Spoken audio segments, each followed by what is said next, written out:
जज के घर में लगी आग, खुला काली कमाई का राज। सीजीआई के फैसले पर उठे सवाल, सुप्रीम कोर्ट से सख्त एक्शन की मांग। नमस्कार, आप सभी का बहुत बहुत स्वागत है। आप देख रहे हैं स्पेशल स्टोरी। मैं हूं परवीन शेख।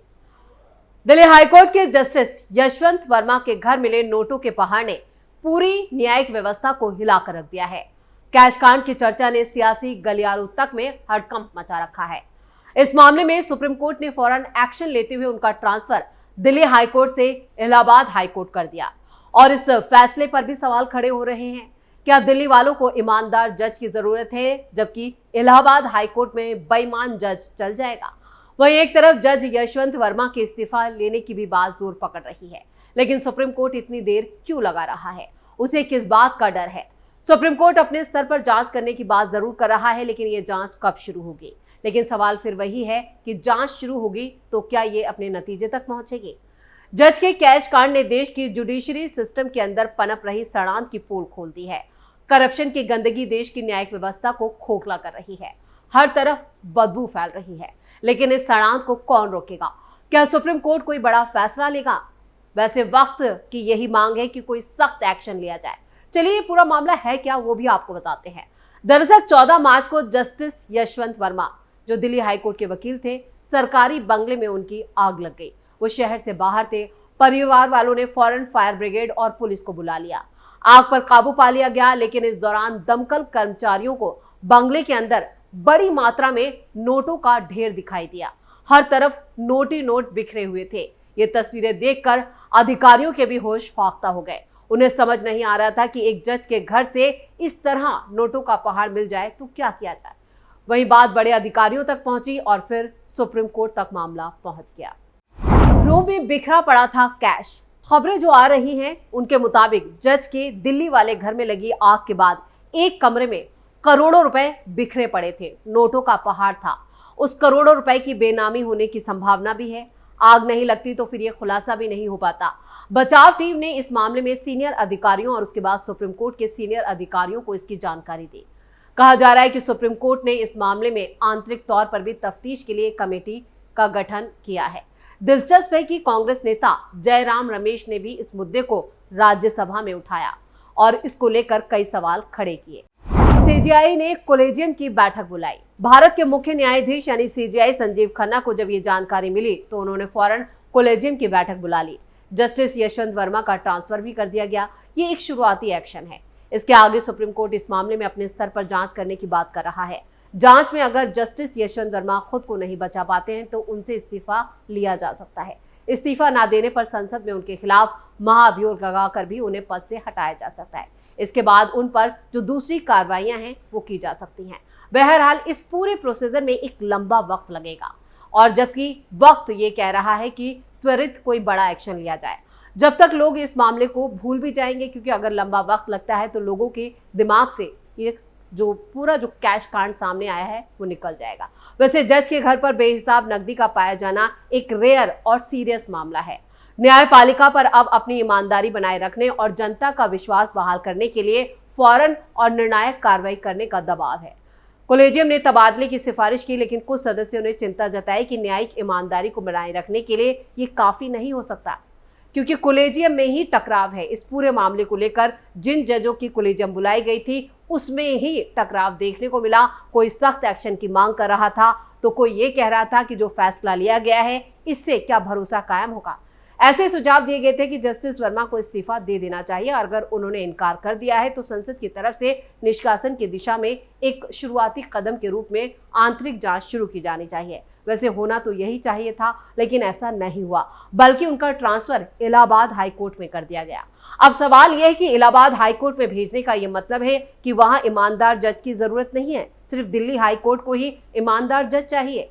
दिल्ली हाईकोर्ट के जस्टिस यशवंत वर्मा के कैश कांड और अचानक ट्रांसफर का मसला वकीलों में भी चर्चा का विषय बना हुआ है। इस बीच देश के सीनियर वकील कपिल सिब्बल ने एक बड़ा बयान दिया। उन्होंने कहा कि मुझे जस्टिस वर्मा से जुड़े मामले की जानकारी ही नहीं है, इसलिए कोई टिप्पणी नहीं कर सकता, क्योंकि मामला दिल्ली हाईकोर्ट से जुड़ा है, सुप्रीम कोर्ट से जुड़ा है, कोलेजियम से जुड़ा है और खुद सुप्रीम कोर्ट के वकील हैं कपिल सिब्बल। तो शायद वो डर रहे थे कि इस मामले पर कोई टिप्पणी की जाए। कपिल सिब्बल ने अपने बयान में कहा, जहां तक भ्रष्टाचार का मसला है तो निश्चित रूप से न्यायपालिका के भीतर भ्रष्टाचार का मुद्दा बहुत गंभीर मुद्दा है। मुझे लगता है कि अब समय आ गया है कि सुप्रीम कोर्ट को इस मुद्दे पर विचार करना शुरू करे कि नियुक्ति प्रक्रिया कैसी होनी चाहिए। क्या हाईकोर्ट में जजों की नियुक्ति की प्रक्रिया और अधिक पारदर्शी होनी चाहिए या नियुक्ति अधिक सावधानी से की जानी चाहिए। इसके अलावा कपिल सिब्बल ने एक एक्स पर पोस्ट भी साझा की। पोस्ट में उन्होंने लिखा, लखनऊ हाईकोर्ट के जज के फैसले पर अफसोस जाहिर करते हुए उन्होंने ये कहा था कि भगवान इस देश को बचाए, क्योंकि ऐसे न्यायाधीश पीठ में संवैधानिक पदों पर कार्यरत हैं। चिंता की बात यह है कि ऐसे जजों से निपटने के मामले में सुप्रीम कोर्ट का रवैया बहुत नर्म रहा है। दरअसल लखनऊ हाईकोर्ट के जज ने रेप के एक मसले पर कहा था कि महिला के स्तनों को पकड़ना, पजामे की डोरी को तोड़ने की घटना को रेप के आरोपों के लिए काफी सबूत नहीं माना जा सकता। माने ये रेप की कोशिश नहीं है। दरअसल दिल्ली हाईकोर्ट के जज यशवंत वर्मा के आवास में आग लगने की घटना के बाद परिवार ने फायर ब्रिगेड और पुलिस को इसकी जानकारी दी थी और आग बुझाने के बाद नुकसान का जायजा लेते वक्त कर्मचारियों को एक कमरे में ये नोटों का पहाड़ मिला और ये जानकारी पुलिस के आला अधिकारियों तक पहुंची और उन्होंने आगे इसकी जानकारी गृह मंत्रालय को दी। इसके बाद ही केंद्र सरकार ने सुप्रीम कोर्ट के चीफ जस्टिस संजीव खन्ना को इसकी पूरी जानकारी दी। जिसके जानकारी उन्हें मिली तो उनके भी होश फाख्ता हो गए, जिस पर चीफ जस्टिस ने कोलेजियम की इमरजेंसी बैठक भी बुलाई। कोलेजियम ने जस्टिस यशवंत वर्मा को वापस इलाहाबाद हाईकोर्ट ट्रांसफर करने का फैसला लिया और यही फैसला बवाल की वजह बना है। सुप्रीम कोर्ट में इस फैसले को लेकर सवाल खड़े किए जा रहे हैं। कोलेजियम ने आखिर कैसा फैसला ले लिया? मतलब जिसके घर पर कैश मिला है और वो भी इतनी बड़ी मात्रा में, उसकी जांच ना ईडीआई करेगी, ना सीबीआई करेगी, ना कोई और जांच एजेंसी, सीधा दिल्ली हाईकोर्ट से इलाहाबाद हाईकोर्ट। अब इसी को लेकर कोलेजियम में भी टकराव हो रहा है। सहमति बनी कि जस्टिस वर्मा का सिर्फ ट्रांसफर कर देना भी काफी नहीं है। कई जजों ने इसको लेकर सवाल खड़े किए। अब मामले में आगे की कार्रवाई क्या होती है वो भी देखना होगा। कौन है जस्टिस यशवंत वर्मा? जस्टिस यशवंत वर्मा का जन्म 6 जनवरी 1969 को इलाहाबाद में हुआ। उन्होंने दिल्ली यूनिवर्सिटी के हंसराज कॉलेज से बीकॉम ऑनर्स की पढ़ाई पूरी की। इसके बाद मध्य प्रदेश की रीवा यूनिवर्सिटी से उन्होंने एलएलबी किया। 8 अगस्त 1992 को वो एडवोकेट के रूप में एनरोल हुए। लंबे अरसे तक एडवोकेट के रूप में वकालत करते हुए उन्होंने वैधानिक कानून, श्रम, औद्योगिक कानून, कॉर्पोरेट कानून और कराधान और इससे जुड़े जितने भी विशेषज्ञता थी वो हासिल की। इसके बाद 2006 से उन्होंने इलाहाबाद हाईकोर्ट में विशेष वकील के रूप में भी काम किया। साल 2012 से 13 के बीच वो उत्तर प्रदेश के चीफ स्टैंडिंग काउंसिल के पद पर रहे। इसके बाद वो सीनियर एडवोकेट हुए और 13 अक्टूबर 2014 को उन्हें इलाहाबाद हाईकोर्ट में एडिशनल जज के रूप में नियुक्त किया गया।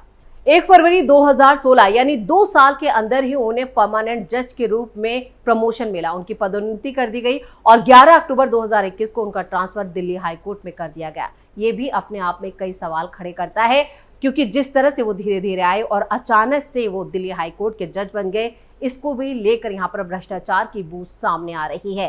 क्या रिश्वत का ये पूरा मामला है? लेकिन ये तो जांच के बाद ही साफ हो पाएगा। वैसे सुप्रीम कोर्ट और जो अभी तक कोलेजियम को लेकर फैसले आए हैं उसको लेकर कई बार सवाल खड़े हुए हैं और सुप्रीम कोर्ट से फैसले आने के बाद भी यहाँ पर कहा जा रहा है कि पूरी न्यायिक व्यवस्था भ्रष्टाचार की भेंट चढ़ चुकी है। और इसी तरह का मामला लोकपाल और सुप्रीम कोर्ट के आमने सामने आने पर भी हुआ। लोकपाल और सुप्रीम कोर्ट आमने सामने। सुप्रीम कोर्ट ने 18 मार्च को ही वकील रंजीत कुमार को लोकपाल के 27 जनवरी 2025 के आदेश की वैधता से जुड़े मामले में न्यायालय का मित्र नियुक्त किया है, जिसमें कहा गया था कि भ्रष्टाचार विरोधी निगरानी संस्था किसी मौजूदा हाईकोर्ट के जज के खिलाफ शिकायत की जांच कर सकती है।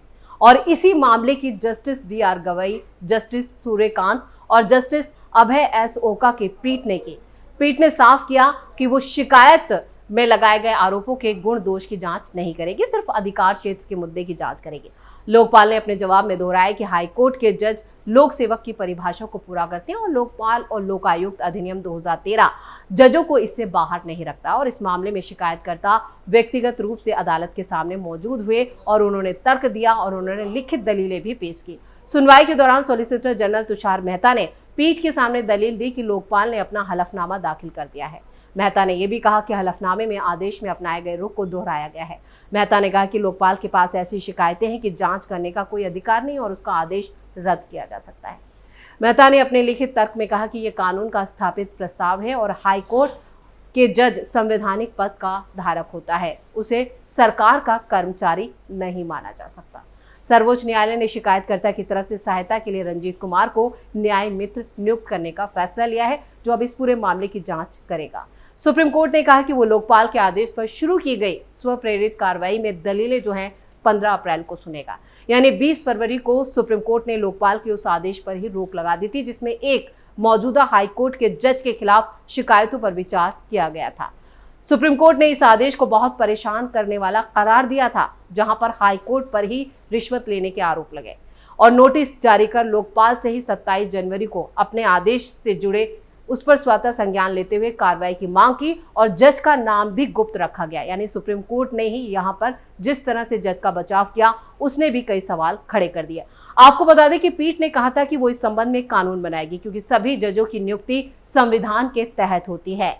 सर्वोच्च न्यायालय ने स्वतः संज्ञान लेते हुए मामला दर्ज किया, क्योंकि न्यायमूर्ति A.M. खानविलकर की अध्यक्षता वाली लोकपाल पीठ ने कहा था कि भ्रष्टाचार के आरोपों की जांच करने के लिए हाईकोर्ट के जज उसके अधिकार क्षेत्र के अधीन नहीं होंगे, यानी वो उसके अधिकार क्षेत्र में नहीं आते। और इसी मामले में एक शिकायतकर्ता हाईकोर्ट के एक कार्यरत अतिरिक्त न्यायाधीश के विरुद्ध 2 शिकायतें दर्ज कराई गई थी, जिसमें आरोप लगाया गया था कि जज ने राज्य से जुड़े अतिरिक्त जिला जज और उसी से जुड़े एक और जज के खिलाफ यहां पर रिश्वत का मामला दर्ज कराया था, जिसमें एक निजी कंपनी द्वारा शिकायतकर्ता के विरुद्ध दायर मुकदमे से निपटना था और उस कंपनी के पक्ष में प्रभावित किया था। यह आरोप लगाया गया था निजी कंपनी उक्त हाईकोर्ट के जज की पूर्व ग्राहक थी, मतलब वो उसकी कस्टमर थी जब वो बार में अधिवक्ता के रूप में प्रैक्टिस कर रहे थे। लोकपाल ने 27 जनवरी को अपने आदेश में कहा था, हम ये साफ कर देते हैं कि इस आदेश के द्वारा हमने एक विलक्षण मुद्दे पर अंतिम फैसला दिया है। क्या संसद के अधिनियम द्वारा स्थापित हाईकोर्ट के न्यायाधीश 2013 के अधिनियम की धारा 14 के दायरे में आते हैं। इसमें हमने आरोपों के गुण दोष पर बिल्कुल भी गौर नहीं किया। और इसके बाद लोकपाल ने हाईकोर्ट के एक कार्यरत जज है और एक अतिरिक्त जज के खिलाफ दायर शिकायतों पर विचार करने के लिए भारत के मुख्य न्यायाधीश से मार्गदर्शन की मांग की थी। यानी लोकपाल का जो आदेश आया था उस पर सुप्रीम कोर्ट ने ही रोक लगा दी थी। स्पेशल स्टोरी में इतना ही। वीडियो कैसा लगा कमेंट करके अपनी राय जरूर दें। वीडियो को लाइक करें, शेयर करें और कैपिटल टीवी को सब्सक्राइब जरूर करें। धन्यवाद।